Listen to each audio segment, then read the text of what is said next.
Today's first news. ಮಾರುಕಟ್ಟೆಯು turn ತೆಗೆದುಕೊಳ್ಳುತ್ತದೆ. ಸೆನ್ಸೆಕ್ಸ್ ದಿನದ ಕನಿಷ್ಠ ಮಟ್ಟದಿಂದ 611 ಪಾಯಿಂಟ್ಗಳ ಏರಿಕೆ. ನಿಫ್ಟಿ 22,500ಕ್ಕೆ ತಲುಪಿತು. Second news. ಸಣ್ಣ ಷೇರುಗಳು ಮುಂದೆ ಓಡುತ್ತಿವೆ, ಆದರೆ ಅಪಾಯಗಳ ಬಗ್ಗೆ ಎಚ್ಚರದಿಂದಿರಿ. Third news. ಜಿಂದಾಲ್ ಸ್ಟೀಲ್ನ ಸಾಮರ್ಥ್ಯದ ವಿಸ್ತರಣೆಯು ಬೆಳವಣಿಗೆಯನ್ನು ಉತ್ತೇಜಿಸುತ್ತದೆ, ಆದರೆ ಚೀನಾ ಅಂಶದ ಬಗ್ಗೆ ಎಚ್ಚರದಿಂದಿರಿ. Fourth news. ಏರ್ಟೆಲ್ಗೆ ಸುಂಕದ ಹೆಚ್ಚಳವು ಕೇಕ್ ಮೇಲೆ ಐಸಿಂಗ್ ಆಗಿರುತ್ತದೆ. Fifth news.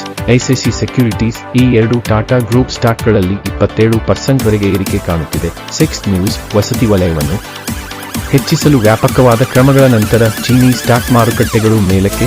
ಆಸ್ತಿ ಷೇರುಗಳು ಪಾಪ್. Seventh news. ಬೇಡಿಕೆಯನ್ನು ಸುಧಾರಿಸುವ ಚಿಹ್ನೆಗಳ ಮೇಲೆ ವಾರದ ಲಾಭಕ್ಕಾಗಿ ತೈಲವನ್ನು ಹೊಂದಿಸಲಾಗಿದೆ. Eight news.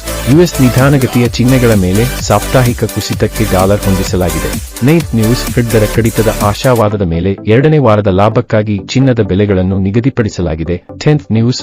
9 ದಿನಗಳ ಗೆಲುವಿನ ಸರಣಿಯನ್ನು ಸ್ನ್ಯಾಪ್ ಮಾಡಿದ ನಂತರ ಯುರೋಪಿಯನ್ ಮಾರುಕಟ್ಟೆಗಳು ಕಡಿಮೆಯಾಗಿದೆ. ರಿಚೆಮಾಂಡ್ 5.2% ಏರಿಕೆ. 11th news. ಮೈಕ್ರೋಸಾಫ್ಟ್ನ ಟ್ರಲ್ ಪಾಲುದಾರಿಕೆಯು ಬ್ರಿಟಿಷ್ ನಿಯಂತ್ರಕರಿಂದ ವಿಲೀನ ತನಿಖೆಯನ್ನು ತಪ್ಪಿಸುತ್ತದೆ. 12th news. ಷೇರುದಾರ ಪಿಂಗ್ ಆನ್ ತನ್ನ ಪಾಲನ್ನು ಟ್ರಿಮ್ ಮಾಡಲು ಬಯಸುತ್ತಿದೆ ಎಂಬ ವರದಿಗಳ ಮಧ್ಯೆ ಹೆಸಬಕ್ 3% ಕುಸಿಯಿತು. 13th news. ಖಾರ್ಕಿವ್ನಲ್ಲಿ ರಷ್ಯಾ ಮತ್ತಷ್ಟು ಲಾಭ ಗಳಿಸುತ್ತದೆ.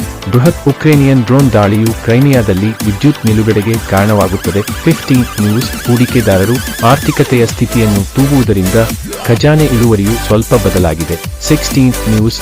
ಕಾರ್ಟಿಯರ್ ಮಾಲೀಕ ರಿಚೆಮಾಂಡ್ನ ಷೇರುಗಳು ದಾಖಲೆಯ ಪೂರ್ಣ ವರ್ಷದ ಮಾರಾಟದಲ್ಲಿ ಏರಿಕೆ. ಹೊಸ